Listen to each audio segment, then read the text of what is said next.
Good almost afternoon, everyone. It is March 15th, the Ides of March, actually. And I'm going to talk a bit about Wagner Group and the Russian Ministry of Defense and their latest recruiting efforts, as well as what's going on around Bakhmut. Now, if you remember, Wagner Group has been on a tactical pause. It looks like that tactical pause ended on the 13th, and they've re-engaged in the fight around Bakhmut, largely because they've received logistics support from local commanders within the Russian military.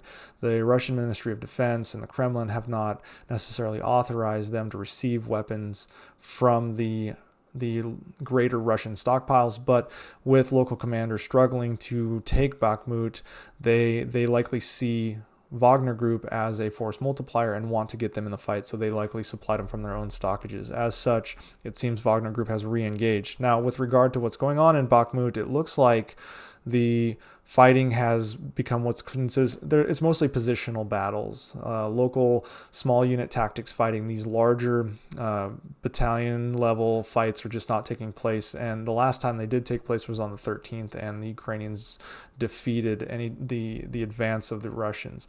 That doesn't mean that Russia isn't taking ground. These small positional fights are where they take a building or a block are effective for Russia in taking those small buildings, but over time it's just causing them so many casualties. In fact, a few days ago, Russia experienced the largest amount of casualties in a single day they've experienced over the entire war, where they lost 1,040 troops. Now, this includes Wagner Group troops when they re-engaged on that day, but they tried to conduct a larger offensive within Bakhmut, and the Ukrainian defense ate them up, and a lot of Russian soldiers lost their lives. Speaking of Wagner Group, as you remember, they were recruiting inmates. They recruited roughly 40,000 convicts, of which about half or so made it are at the front line. And the British intelligence community believes that of those convicts, the majority of them likely have been killed or wounded in Bakhmut. There is another backfill of additional convicts supposedly on the way, but it likely won't have any battlefield effects that are going to drastically sway the outcome of Bakhmut. That'll require more assets coming from the Russian Ministry of Defense. However, with regard to Wagner Group, they've been told they can't recruit from prisons anymore. That was done. That was an executive order signed by Vladimir Putin.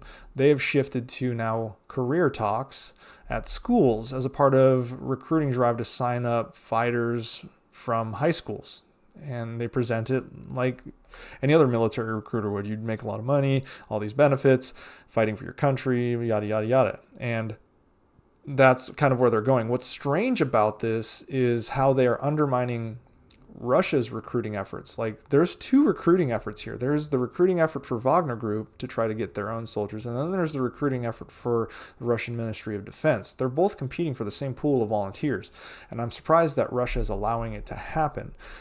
The Wagner Group mercenaries are actually opening 42 outreach centers across Russia to replenish the ranks of the private army. Those outreach centers, again, will directly take from the recruiting and volunteer pool that Russia's Ministry of Defense is seeking volunteers from. The applications that these Wagner Group mercenaries that are masked when they go to the high schools, they don't even show their faces or share their identity. They hand out an application and it says "Application of a Young Warrior" is the title. So very strange.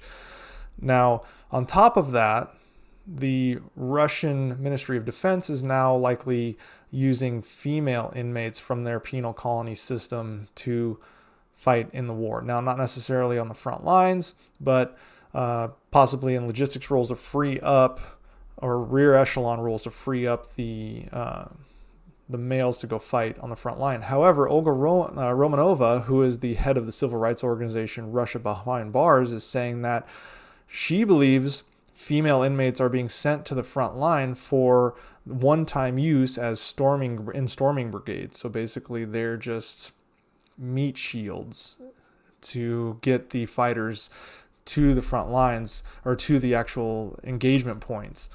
That's really terrible. And she conducted an interview with the independent Russian news outlet Current Time TV, where she said approximately 100 women were shipped to Ukraine from penal colonies around Russia after they received a month of training. So very strange times in Russia when it comes to fielding its supposedly at one time world-class military. You have a mercenary group recruiting prisoners, being told they can't anymore, now recruiting high schoolers, competing with the Russian Ministry of Defense, who has been also recruiting prisoners. And both Wagner and the Ministry of Defense are competing in the Russian populace for just general volunteers with their various outreach centers. This is a very strange situation to be witnessing for what was supposed to be a peer enemy to the United States and Europe. And it's been made clear that Russia is not that.